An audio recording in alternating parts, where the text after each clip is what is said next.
Good morning students. Welcome to Galaxy Coaching Institute. आज से हम लोग हिंदी क्लास 10th की शुरुआत करने जा रहे हैं। सबसे पहले हम सेक्शन ए की बुक क्षितिज का काव्य का जो पार्ट है वो लेंगे। काव्य पाठ में हमारा सबसे पहला चैप्टर है सूरदास के पद। सूरदास, जैसा कि आपने पहले भी पिछली क्लासेस में पढ़ा ही होगा कि सूरदास जो है वो श्रृंगार और वात्सल्य के बहुत अच्छे महान कवि माने जाते हैं। उनके जैसा वर्णन जो उन्होंने श्रृंगार और वात्सल्य का किया है वो एक अनूठा है, बेजोड़ है। सूरदास जी का जन्म मथुरा के निकट 1478 में रुनकता नामक ग्राम में हुआ था, ऐसा माना जाता है। उसमें भी दो चीजें आती हैं। कुछ विद्वान मानते हैं कि उनका जन्म रुनकता नामक ग्राम में हुआ था और कुछ लोग मानते हैं कि उनका जन्म दिल्ली के पास सिही नामक ग्राम में हुआ था। उनकी जो भाषा है वो ब्रज भाषा है। ये जो सूरदास के पद में जो आपकी पाठ्य पुस्तक में है, जो वर्णन किया गया है, वो उस समय का है जब श्री कृष्ण मथुरा आ जाते हैं वृंदावन को छोड़कर, और मथुरा आने के बाद वो वापस नहीं जा पाते कुछ कारणों से। तो जो गोपियां होती हैं, जो उनका बड़ी बेसब्री से इंतजार कर रही होती हैं कि वो आएंगे और हमारे जो दुख हैं, जो दर्द हैं, वो सब दूर हो जाएंगे। लेकिन होता क्या है कि श्री कृष्ण अपने मित्र, अपने दोस्त, अपने सखा उद्धव को वृंदावन भेजते हैं और ये संदेश लेकर भेजते हैं कि आप जाइए और गोपियों को योग का संदेश दीजिए। उनसे कहिए कि आप मुझे भूल जाएं, यानी श्री कृष्ण को भूल जाएं और ईश्वर के चरणों में अपना मन लगाएं, योग करें, जिससे आपके मन को शांति मिलेगी। तो इसी का बड़ा सुंदर वर्णन सूरदास जी ने किया है। हम पढ़ते हैं। उद्धव तुम हो अति बड़ भागी। गोपियां जो हैं वो उद्धव से कहती हैं, उद्धव तुम हो अति बड़ भागी, अपरस रहत सन्हे तगाते नाहिन मन अनुरागी। वो व्यंग करती हैं, कहती हैं कि उद्धव तुम तो बड़े भाग्यवान हो, बहुत ही भाग्य जो है तुम्हारा बहुत ही अच्छा है। अपरस रहत सन्हे तगाते, तुम एक प्रेम का जो सागर है उसके अंदर रह रहे हो और उसके बाद भी तुम्हारा मन जो है वो जरा सा भी उस प्रेम में लीन नहीं हो पाया। अर्थात वो कहना चाहती है कि तुम हर वक्त श्री कृष्ण के साथ रहते हो, हर वक्त उनके साथ रहते हो और फिर भी तुम्हारा मन जो है उनके अनुराग में, उनके प्रेम में विलीन नहीं हुआ। यह आश्चर्य है गोपियों को। फिर दूसरी लाइन में वो बोलती है, पुरहिन पात रहत जल भीतर तारस देहे न दागी।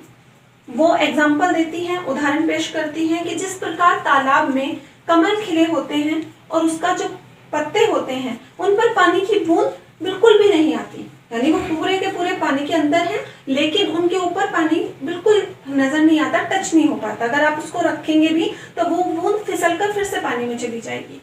तो तुम्हारा उदाहरण वैसा ही है कि तुम श्री कृष्ण के साथ रहते हो हर वक्त, लेकिन फिर भी उनके प्रेम ने तुम्हारे मन में जगह नहीं बनाई। जो जल महा तेल की गागरी, बूंद न ताको लागी, प्रीति नदी में पाऊं न बोरियो, दृष्टि न रूप परागी। यहाँ पर वो दूसरा एग्जाम्पल देती हैं कि जिस तरह एक गागर होती है, पहले होती थी मिट्टी की गागर जिससे हम तालाब वगैरह से पानी भर कर लाते थे, तो वो जो मिट्टी की गागर है उसको में अगर हम तेल भर देते हैं, तेल भर कर रख लेते हैं, तो कुछ समय बाद वो जो तेल ऑब्जर्व कर लेती है मिट्टी और वो बाहर से भी चिकना हो जाता है। तो अगर हम उसको पानी में डालते हैं पानी भरने के लिए या उसके ऊपर बाहर से एक्स्ट्रा पानी डालते हैं तो वो फिसल कर फिर से पानी में चला जाता है, वो गीला नहीं होता। तो वो दूसरा एग्जाम्पल देती है कि तुम श्री कृष्ण के साथ रहने के बाद भी तुम्हारा मन जो है वो बिल्कुल भी प्रभु के प्रेम में नहीं आया, तो तुम तो बहुत ही बड़े उद्धव, तुम तो बहुत ही बड़भागी हो, तुम्हारा भाग्य तो बहुत बलवान है। सूरदास अबला हम भोरी, गुर चाटी झों पागी। फिर वो अपना एग्जाम्पल देती हैं। सूरदास जी कहते हैं कि गोपियां कह रही हैं उद्धव से कि उद्धव, हम जो हैं, हमने श्री कृष्ण से इस तरह से प्रेम किया है जैसे कि गुड़ होता है। आपने देखा होगा कि मीठा होता है, गुड़ होता है, उसको अगर हम जमीन पर डाल देते हैं तो चींटियां आ जाती हैं उस पर, उसको खाती रहती हैं और लास्ट में वो उसी पे चिपक कर मर जाती हैं। तो यहाँ पर गोपियों ने अपना उदाहरण दिया है चींटियों से और श्री कृष्ण को गुड़ का उदाहरण दिया है, श्री कृष्ण के प्रेम को गुड़ का उदाहरण दिया है कि हम तो उनमें से हैं कि जैसे गुड़ में चिपक कर चींटी दम तोड़ देती हैं, तो हम भी हमेशा जो है वो श्री कृष्ण के प्रेम में ही रहने वाले हैं और लास्ट में हम उसी प्रेम में मर जाएंगे। लेकिन जो तुम योग का संदेश हमें दे रहे हो वो हमारे लिए नहीं है। ये हमारा पहला स्टंजा जो है वो यहाँ पर समाप्त होता है। उसके बाद हम दूसरा स्टंजा पढ़ते हैं। मन ही मांझ रही। गोपियां कहती हैं उद्धव से कि मन ही मांझ रही। यहाँ पर एक चीज और है कि गोपियां जो हैं वो रेस्पेक्ट भी करती हैं उद्धव का कि ये मेहमान है और श्री कृष्ण ने इन्हें भेजा है, तो वो डायरेक्टली उनको ना कह के वहां पर एक भोरा आ जाता है। जब वो उससे बात कर रही होती है उद्धव से, तो उसी समय जब वो भोरा आता है तो वो भोरे को इंडिकेट करके कहती हैं, वो डायरेक्टली उद्धव से नहीं कह रही हैं, वो भोरे को कह रही हैं, तो इसीलिए इसका नाम भ्रमर गीत रखा गया है। तो फिर वापस आते हैं। जो गोपियां हैं वो कहती हैं कि मन ही मांझ रही, कि हमारे मन में जो भावनाएं थी वो मन में ही रह गई हैं। हम कभी किसी से कह ही नहीं, कहिए जाए कौन पे उधो ना ही परत कही, कि हम किससे कहें। और उद्धव तुमको हम इस अपनी बात को कहने का सही पात्र नहीं मानते, यानी हम तुम पे ट्रस्ट नहीं कर सकते, क्योंकि जब तुम हमारे प्रेम को नहीं समझ पाए तो और तुम योग का संदेश लेकर श्री कृष्ण के कहने से हमारे पास आ गए, तो जब हम अपने मन की भावनाएं तुम्हारे सामने रखेंगे उसे तुम क्या समझ पाओगे। तो हम तुमको सही पात्र नहीं मानते अपनी बात कहने का।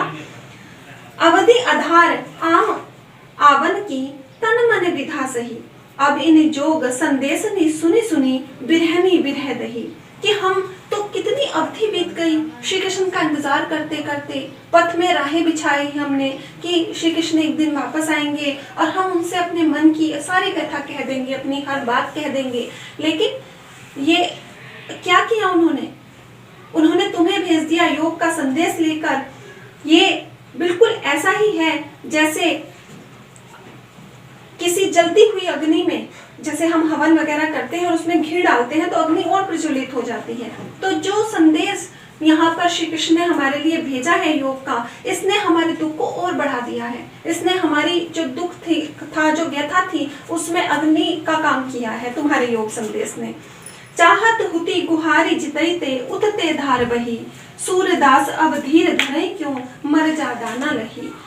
वो कहती हैं कि जब कोई इंसान परेशान होता है तो वो किसको पुकारता है, अपने संरक्षक को पुकारता है, अपने प्रेम करने वाले को पुकारता है।